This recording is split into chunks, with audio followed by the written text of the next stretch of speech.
तो फाइनली जी ना बल्ला रहा, ना बल्लेबाज रहा और ना ही बल्ला नवाज रहा। तो पीटीआई से उसका जो इंतखाबी निशान है ना वो छिन गया और सुप्रीम कोर्ट ने ये फैसला दे दिया। आप लोगों ने सुन ही लिया होगा, जो दिन था वो बहुत ही अजीब किस्म का और बहुत ही इंटेंस किस्म का गुजरा। काफ़ी ज़्यादा डेवलपमेंट होती रही। अब यहाँ पे सवाल ये पैदा होता है कि अब पीटीआई का सियासत में क्या मुस्तकबिल होने वाला है, और इस मकाम तक पहुँचने के लिए जहाँ पे पीटीआई अब एक ऐसे रास्ते पर आके खड़ी हो गई है, एक बंद गली में खड़ी हो गई है। उनके पास कोई भी ना चॉइस है, ना वापसी का रास्ता है। तो इस यहाँ तक पहुँचने के लिए किन लोगों की आखिर गलतियाँ या किन लोगों का हाथ था? तो सबसे पहले अगर हम बात करें तो जैसा आप लोग जानते हैं कि सुप्रीम कोर्ट ने जी फैसला दे दिया कि आपके पास बल्ला नहीं रहेगा। पीटीआई ने उससे पहले एक अच्छा कार्ड खेलने की ये कोशिश की कि उन्होंने एक पार्टी को एंगेज किया, पीटीआई नून। ये नून ने हर जगह काम खराब किया हुआ है। नून को उन लोगों ने एंगेज किया और उनको कहा कि अ, हम आपस में इत्तेहाद वगैरह कर लेते हैं और आपके टिकट्स पर हमारे कैंडिडेट लड़ेंगे, क्योंकि उनके पास जो निशान था वो था बल्लेबाज। बल्ला और बल्लेबाज के आपस में मिलते-जुलते हैं तो वोटर्स को इतनी ज़्यादा कन्फ्यूजन नहीं होती। फिर उनके पार्टी रहनुमा ने आके जी प्रेस कॉन्फ्रेंस खड़का दी कि जी इन्होंने जाली टिकट्स वगैरह जमा करवाए हैं, तो वो मामला वहाँ पे ठप हो गया। अब सूरत हाल ये है कि पीटीआई हमारे पास इलेक्शन में आज़ाद जाने वाली है और पीटीआई के लिए एक बहुत ही बुरी कंडीशंस हो जाएगी, क्योंकि अपनी जो इंतखाबी सियासत है ना वो one of the worst stage पे इस टाइम खड़े हैं, क्योंकि उनके पास एक इंतखाबी निशान नहीं है। और ये बहुत ही मुश्किल हो जाएगा कि तकरीबन 200 के करीब हर कैंडिडेट को अलग-अलग इंतखाबी निशान मिलेगा।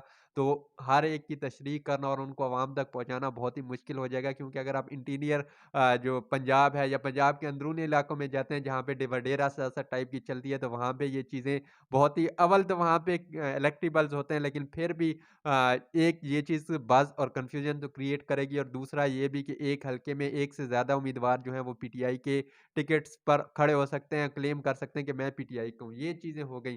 साथ में एक और जो सबसे बड़ा नुकसान पीटीआई को होने वाला है ना, वो नुकसान ये होने वाला है कि आपने मखसूस नशिस्तों का नाम सुना होगा।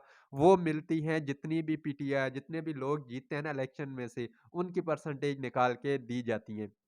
लेट्स सपोज़ मैं आपको समझाने के लिए बताता हूँ, अगर पीटीआई बल्ले के निशान पर ही लड़ती और वो जीतती, लेट्स सपोज़ वो जीत लेती 30 सीटें, तो उनके, अब मैं नंबर्स एग्ज़ैक्ट नहीं है वैसे एग्ज़ैगरेट करके या मिसाल बना के बता रहा हूँ। अगर वो जीतती 30 सीटें या लेट्स सपोज़ 70 जीत जाते हैं, पीटीआई वाले बुरा ना मान लें, तो उनको 30 सीटें इज़ाफ़ी जो है ना, क्या कहते हैं, मखसूस नशिस्तें वो भी मिल जाती, तो यहाँ पे नंबर क्या हो जाता, 100 का हो जाता। अब यहाँ पे गेम ये है कि अगर पीटीआई लेट्स सपोज़ 30 सीटें भी जीत जाती है, तो वो उनकी 30 सीटें ही रहेंगी, और यहाँ पे हॉर्स ट्रेडिंग का जो दरवाज़ा है ना वो भी खुल जाएगा, और इलेक्शन के बाद काफ़ी लोगों की काफ़ी मोटी-मोटी रकमें भी काफ़ी लोगों के पास आने वाली हैं। ये तो एक फैक्ट है।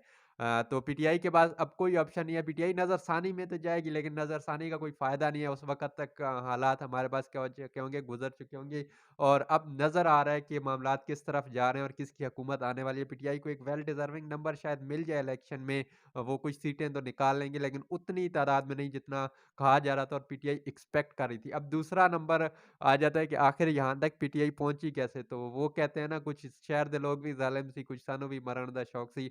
तो इसमें पीटीआई की अपनी भी गलतियां, और पीटीआई ने ये जो आखिरी दो पेज खेला ना उस वाला, क्या कहते हैं, अपना नजरियाती वाला, तो वो भी जो उसके मतलब जितने भी थे उस पार्टी का थोड़ा सा बैकग्राउंड जाके उन्होंने शायद सर्च नहीं किया या नहीं देखा।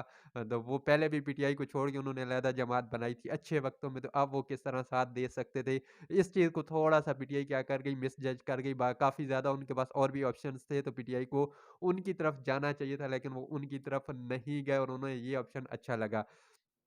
अब इंतखाबी सियासत से पीटीआई एक तरह की टोटली आउट हो चुकी है। ये चीज़ किसी को अच्छी लगे या बुरी लगे, अब इनके पास कोई और रास्ता नहीं है बजाय आज़ाद जाने का, और मुख्तलिफ धड़ेबाजी और इस तरह की चीज़ें देखने को मिलेंगी। और इलेक्शन 8 फरवरी को है, तो पीटीआई का कोई मुस्तकबिल नहीं नज़र आ रहा पाकिस्तानी सियासत में। अब पीटीआई को क्या करना चाहिए? वो सियासत में कहते हैं कि सही वक़्त का इंतज़ार करना चाहिए। अब बैठे चुप करके, जो भी जीते उसको हुकूमत करने दें और सही वक़्त का इंतज़ार करें, जैसा कि नून लीग ने किया था। उन्होंने सही वक़्त का इंतज़ार किया, आप भी सही वक़्त का इंतज़ार करें, और जो गलतियाँ आपने की थी, उन पर बैठकर सोचें और उनको सही करने की जो है ना कोशिश करें। और इसके अलावा एक और सवाल आप लोग पूछेंगे कि ये फ़ैसला ठीक है या गलत है? तो वो मंसूर अली खान कहते हैं कि जैसे ये टेबल बढ़ी है ना, डिपेंड करता है आप किस साइड पे बैठे हैं। आप अगर उस साइड पे बैठे हैं और आप हैं नून लीग के, तो आपके लिए ये फ़ैसला तो जी कमाल हो गया, जमहूरियत बल्ले-बल्ले, हद कानून की हुक्मरानी सारा कुछ। अब हम आ जाते हैं टेबल की दूसरी साइड पे, इस साइड पे। अगर आप इस साइड पे बैठे हैं, आप न पीटीआई को सपोर्ट करते हैं, तो आपके लिए तो ये पाकिस्तान की तारीख का सबसे बुरा फैसला होगा। तो हर कोई अपनी मर्ज़ी से मतलब निकालेगा, लेकिन हम मेरे ख़्याल में अब पीटीआई का इलेक्शंस में कोई मुस्तकबिल नहीं होने वाला और अगले 5-6 साल तक तो पीटीआई को अब बैठ के ही सही वक़्त का गुज़ारा करना पड़ेगा, इंतज़ार करना पड़ेगा और देखना पड़ेगा और अपनी गलतियों पर क्या करना पड़ेगा, अपनी गलतियों को ठीक करना पड़ेगा और पार्टी को रीबिल्ड करना पड़ेगा और हम अपने मामलात को अच्छा करने की कोशिश करनी पड़ेगी। तो ये थी आज की वीडियो। उम्मीद है आपको पसंद आई होगी। अगर पसंद आई है तो वही लाइक, शेयर और सब्सक्राइब ज़रूर कीजिएगा और मिलते हैं अगली किसी ऐसी वीडियो में। तब तक के लिए अल्लाह हाफ़िज़।